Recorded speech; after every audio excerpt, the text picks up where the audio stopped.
G'day, we're David and Paula. Like many people, we've been working hard for many years and we're too young to retire, but we've decided to take a gap year from work. We've bought a new van and we're doing a lap right around Australia. Hey, g'day. Hey, g'day. So, that was Naracoorte Caves. Look, it was a good little place and the campground was good. Would you come well out of your way to go to Naracoorte Caves? Probably not. But if you're travelling along the bottom of the coast from Mount Gambier up through the Coonawarra, heading across, towards Adelaide and those sorts of areas, you want to break it up. And you want to break it up. It's really good. And a short deviation. Yeah, it's good. Yeah, so well worth it. You could spend a couple of nights there, and a full day in and around the caves. We've got a couple of hours today, and we'll get ourselves into the Grampians for a couple of nights, and then we'll keep heading east. Victoria. How long is it since we've been in Victoria? Many months. Trusting our wings to fly. Sometimes we're crashing down, but we get up and start from the ground. And I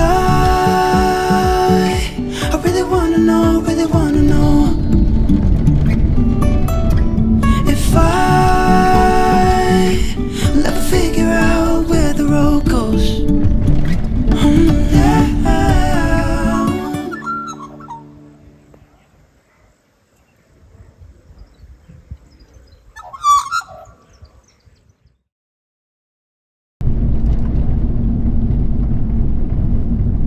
G'day. We're in the Grampians, and I'm afraid that we're not going to get the best out of the Grampians, I don't think. When you've been on the road for a while, you get tired.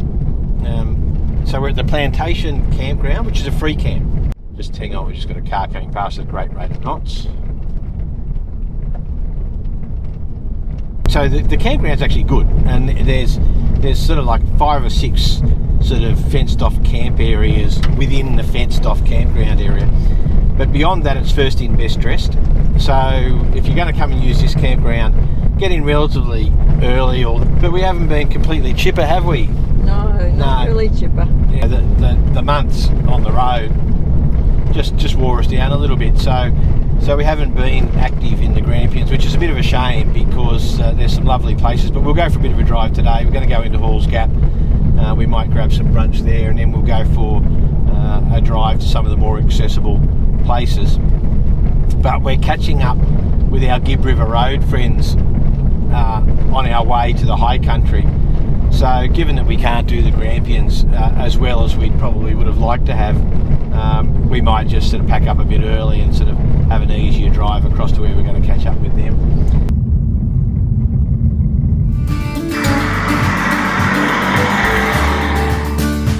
This is just absolutely insane.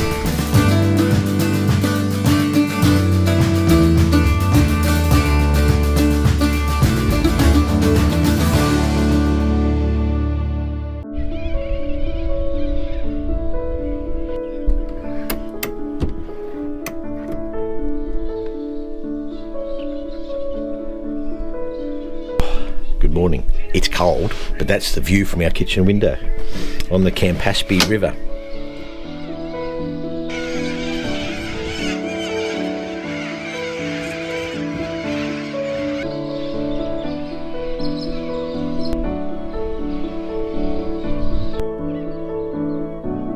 It's another good free camp, and you know how much we love the free camps. This one's, we're on the Campaspe River, central part of Victoria. And the last time we were in this region, we were on the Murray at Echuca. It was over 38 degrees. It was stinking hot. Today it's bloody cold. It's a beautiful day. It's absolutely crystal clear, blue skies.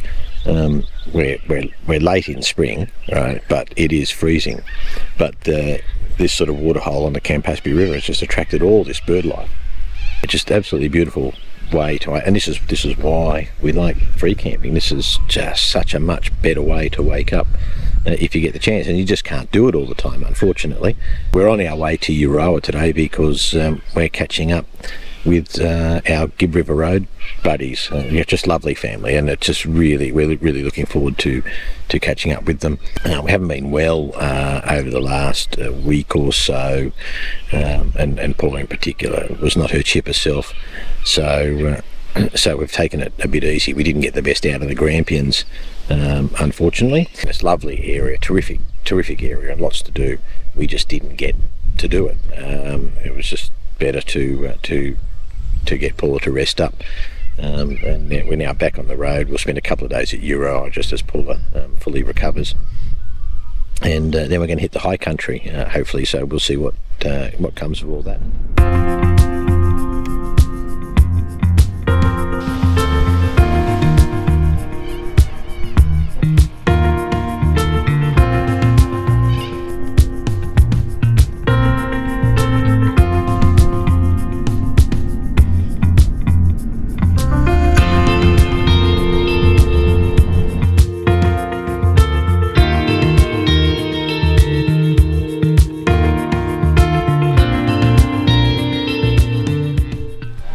So it's been great to catch up with the guys. These are our Gibb River Road buddies. So don't forget to have a look at the Gibb River Road series with the drums, and don't forget to like and subscribe. We've got those great photos of you, the gorge all sort of way.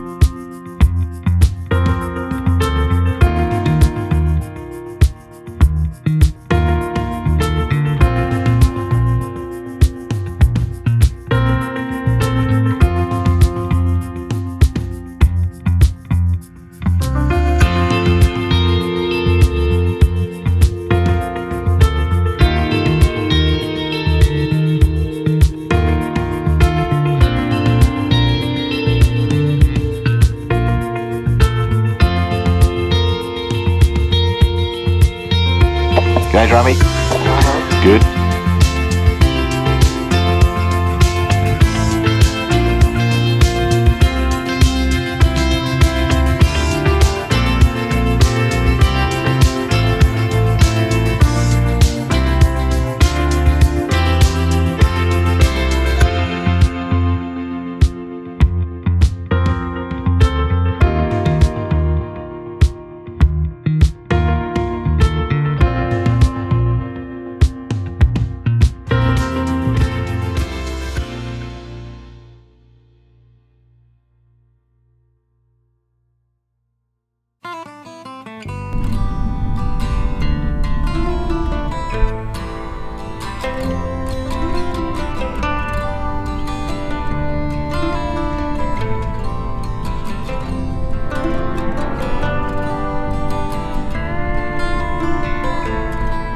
Left Euroa, where we caught up with our friends, as you would have seen. We'll do a short trip in through the high country, do what we can do. So we pulled up at the Edie Cutting campsite, and it's raining. I feel like I'm back in Tasmania again, and it's a nice campsite, but check this out, right? So this is the view we've got. How good. That's the view from under the awning and from the kitchen window, all of 10 metres down to the bank, and we've got this. We're checking to see if the cloud lifts a bit, so we can go up to Craig's hut, and then hopefully head up onto the Alpine Way, and then head across and do what we can do. So I'm now going to go and dry off.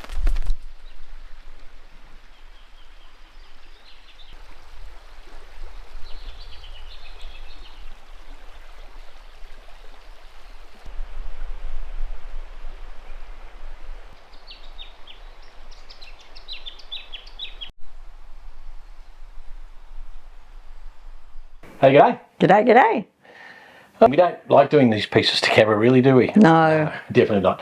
When we were editing this video, it sort of was quite clear that we needed to fill in some gaps because there was so much going on. Well, first of all, thanks to all the people who complained about my hat in the last time we did this. I actually have more than one of these. So this is just a slightly beaten up one that I mostly wear that you've seen. But I actually have a really old manky one that Paula doesn't like. No. And I'd actually grabbed that one for the video, and we were already well through it when I realised I had the wrong one on. So good pick up, everybody. Sorry about that. We've actually mentioned part of what was going wrong at this time in a previous video. And check that one out, which is the one which is about whether you're prepared for emergencies, because we had one, didn't we? Yeah, we did. And poor old Paula, she got pretty sick. And in this episode, it was sort of a bit noticeable that you were getting sort of sick. We'd had the sort of problem, I think, pretty much from Adelaide, hadn't we? And you kept thinking that you're coming through. Yeah. And then by the time we got to Edie, by the way, I said Edie in their video. It's wrong. It's Edie. The locals there told me. The morning was nice, but Paula was just not feeling that well. And by later that day, it was pretty clear.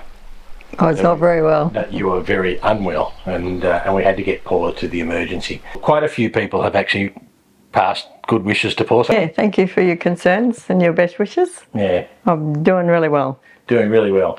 So we won't dwell on that one too much. The hospital was really good. The hospital were really good. We were 50 kilometres away, and as much as Paula didn't really want to stay in hospital, you didn't put up too much resistance that day either, did you? No.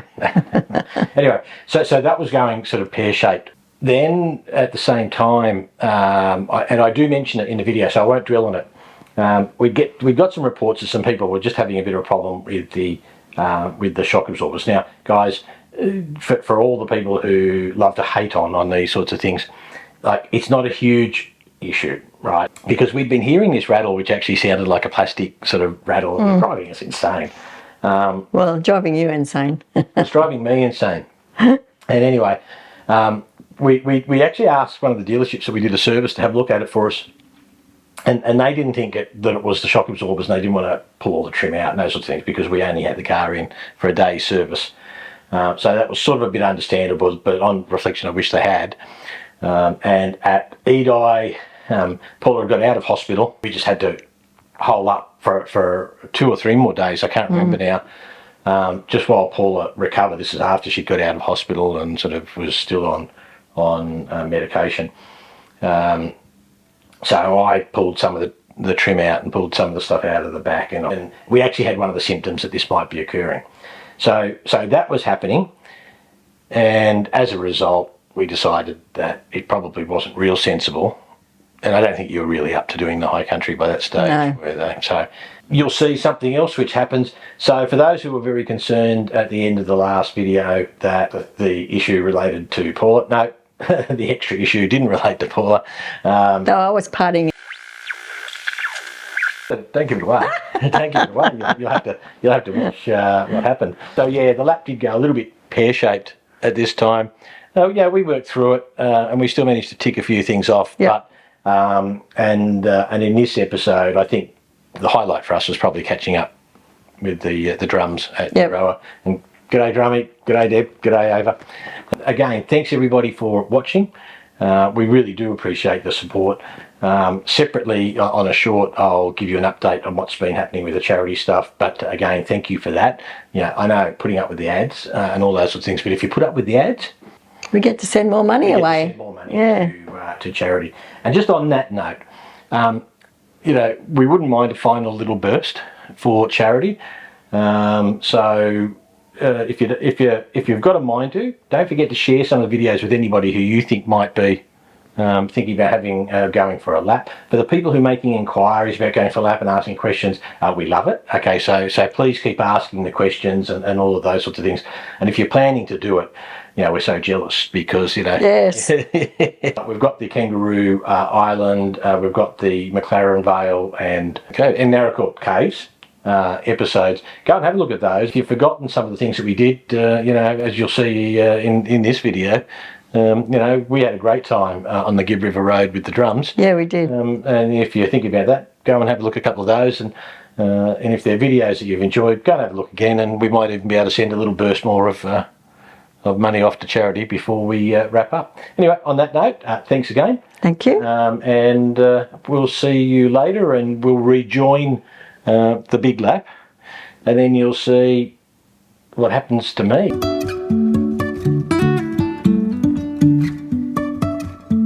Life is a winding road, no telling where it goes. Driving through days and nights, won't stop for traffic lights.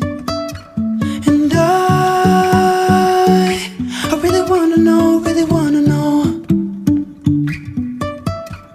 if I will ever figure out where the road goes. Even if I'm falling down, I will keep on searching for my highs. You can say I lost my mind, I will keep on holding my head high, even if the sky is falling down. Hey, g'day. A little bit different today. I don't have Paula with me. We'll explain a little bit, but we'd been heading to the high country, and we were going to do a little bit of off-roading and a few other things like that, and we'd caught up with our friends, and then unfortunately Paula ended up in hospital. Anyway, she's on the mend. So between that and we'd seen an indication on some of the Defender forums, an issue a couple of people were having. We'd been hearing a bit of a rattle, so I actually pulled a few things apart, and we saw some of the signs that this issue might be starting to occur in our car. Put it back together, but we've decided that given that the high country wasn't sort of one of our main to-do lists this time on the lap, it was really an opportunity thing. There's just a kangaroo coming right across me. Look, there he goes. Yeah, it wasn't one of our main lap goals. Between that, Paula needing to rest up, and just not stretching the car now unnecessarily and taking it off road and taking a risk that we might have this particular issue occur on us. Let them know we've got the car booked in to sort out the two-wheel drive issue as well. We'll just make our way up the east coast. We've got to see some friends on the way. But anyway, in all that, one of the things we sort of had aimed to do while we were here was to go to the highest point in Australia. As you know, we've done most southerly, most westerly, most northerly. We've done the geographic centre of Australia, so we'll do the high point, and then hopefully on the way home, hoping that nothing happens, we'll do the most easterly, and that'll help us complete the lap. But anyway, I've got the sun in my eyes. I'm heading up towards Thredbo and Mount Kosciuszko, so you can join me on the trip to the highest point, hopefully. Fitting so much into the year, it's just started to wear down a little bit. It's a good problem to have. It's a very first world problem, but we'll see how I go. Given Paula's not well, and she's recovering, but given that Paula hasn't been well, the aim today is to at least get to the Mount Kosciuszko lookout, and then see how I feel. But anyway, that's a long-winded way of basically saying that the plans have changed, and they do change.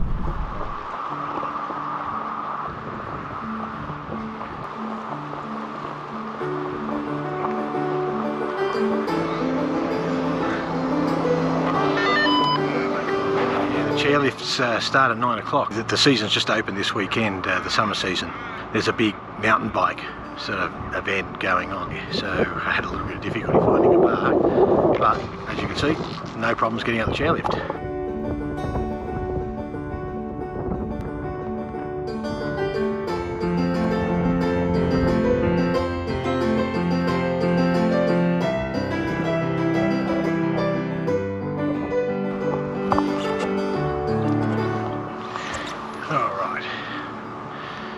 Just lost one of my water bottles. Anyway, got 2 litres.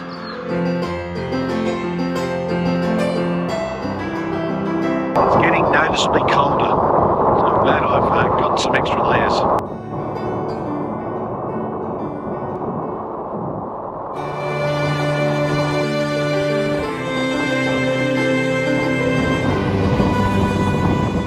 I'm looking into a headwind.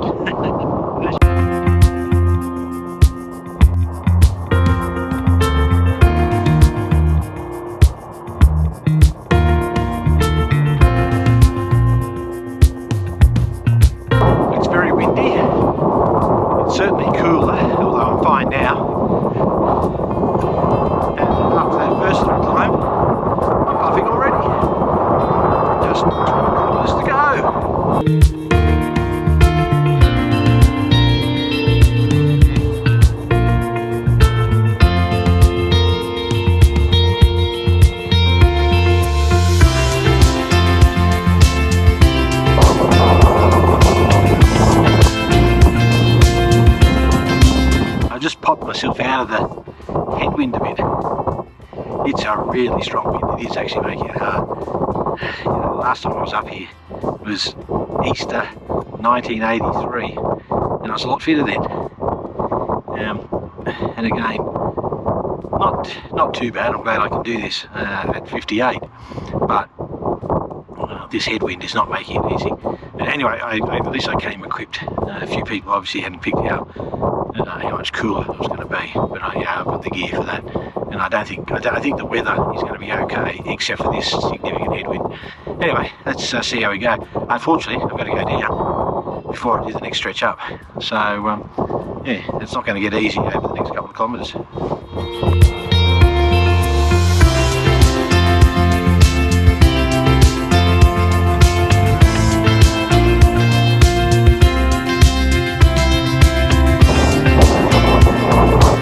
That's the lookout.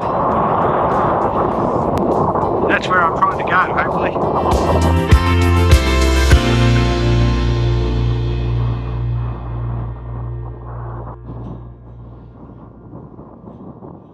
It's pretty specky, isn't it? I mean, like, seriously, I mean, I know compared to some of the great mountain ranges of the world, you know, we're small fry. I mean, our country's weather beaten and rounded off, you know, but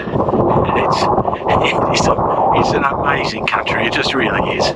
There's just a belting westerly wind that we're walking into here, so I don't actually know whether it's going to work. I'm not as fit as I should be. Certainly not as fit as when I did this last time 40 years ago.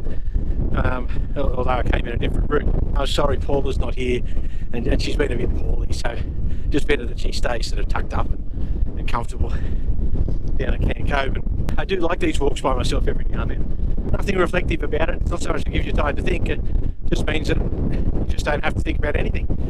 Just take it in. Still looks like there's a bit of climbing to do though.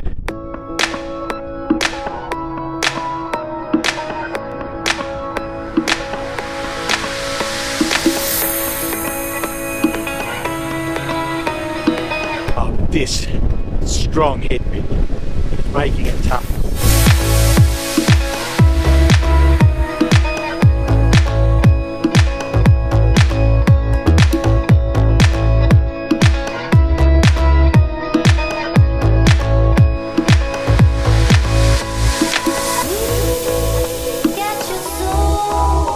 Sorry, I'm going a bit slower than I'd hoped. It's just under an hour and a half since I kicked off down at the bottom of 3 Below. Yeah, it's been a hard walk into this wind, and I'm sure that that even with this mic on, it's not that easy to hear me. Anyway, absolutely spectacular, but this is still beautiful, and it's just such a beautiful country. So I'm not enjoying the walk, I must say, and I'm not into the wind, but I am enjoying the view.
Don't even know where the centre is from here, and then we'll do Cape Byron.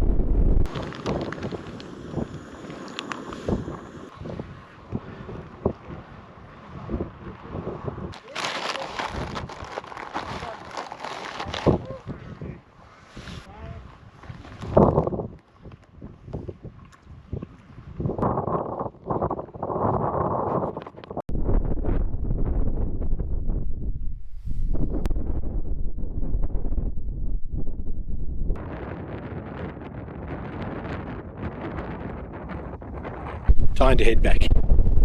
It's a great place to have a cup of coffee. Not quite the best flat white I've ever had, but gee, it went down well.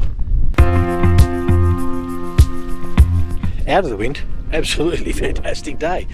In the wind, pain in the back. I just walked past a parks volunteer, and he'd walked up from Charlotte Pass, and he actually said, it's not even just that it's a tough walk. He said, it's not that. He said, this wind today has been terrible. And it was really hard. So hopefully I've got it mostly at my back on the way back. No, my luck, it'll all die down now. So now I've got about a 1.5 hour walk back, hopefully with a tailwind this time. Then back to the car, then an hour and a half steady drive back down to Campaspe.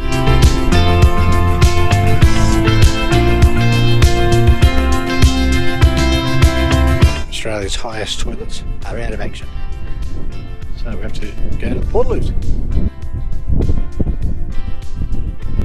5.5 kilometres to go, hopefully with a tailwind.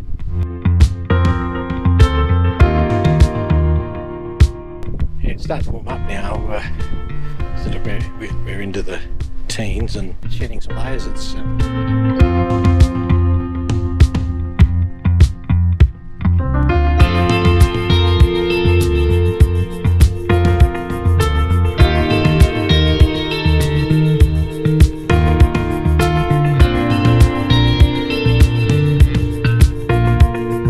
well, that was a good walk. Oh, there's a nest.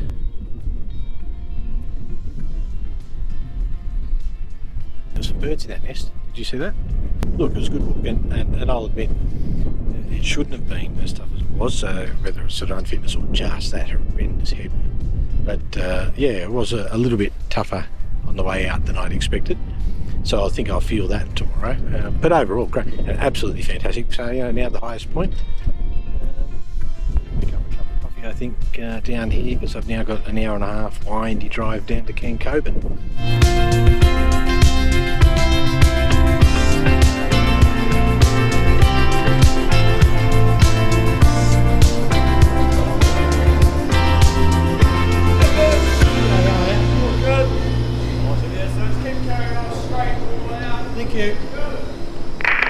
As you can see, I'm not in the caravan. And Paula's not here. So having completed the walk up to the top of Mount Kosciuszko and got back, grabbed a quick bite and cup of coffee, jumped in the car and was driving back to Campaspe. One of the gates, but not on our side, was closed, but it had a warning sign and said ice, chains or four-wheel drive might be required. Of course, I drove four-wheel drive, so I kept going. But unfortunately, the other side of Tom Groggin's on the way to Campaspe, so 40 minutes down the road, there was a tape across the road which basically said road closed, danger, and then just a little bit down the road they'd closed the other gates, and regrettably there'd been a nasty accident on the road during the middle of the day and they've had to close the road. It was it's as nasty as it gets, and so we then had to sort of try and find the status on the road. In fairness, police and everybody sort of saying they don't know how long it's going to be closed. They expect it to be closed well into the night. They're doing the investigations. The locals here, they couldn't sort of find what was going on. Paula went and checked at the van park, and the operators there said that it's not unusual for this to happen, and yes, they were aware of the closure. And the only other way around, the information people here at Thredbo said go all the way into Canberra and down the Hume Highway. Well, that's just that's 7 hours. The guys at the caravan park were great with Paula, and they gave her a route which would have taken sort of at least 4 hours, according to Google, if not longer, on some sea roads in through the back of the Alpine area. And apparently the roads are sort of okay, but into the night. So in the end, we basically decided that I'd hole up at Thredbo, and then we'll work it out in the morning. So Paula gets to spend a peaceful night to herself. And here I was just thinking it was a day trip, and these are the things which unfortunately happen on these nasty roads. And there's a good indication for all of you guys who tow vans. This is another road which is not recommended for vans. More people do it, right? It is only an advisory here. And I think our car and van certainly would have been able to do it. Some really tight bends in there, and maybe you can easily get into, say, Gihai or to Tom Grogan's, to one of the campsites, and go from there. But in our case, it just wasn't worth it for the day trip that I was actually doing here. But just goes to show they can be treacherous roads. So anyway, these are the things that happen when you're on the road. Good morning. So had an unplanned night at Thredbo. Look, it was fine. That road didn't reopen until 2:30 in the morning. So between that and a 4 to 5 hour alternative, I think we made the right decision. But anyway, take my time, heading back down off the mountain now and head to Cancoban. Yeah, so this is where I got turned back yesterday. I didn't film it at the time. I was just more concerned to get back within comms range and let Paula know. Although I did send her a message on the Garmin, but as it worked out, she was asleep. So.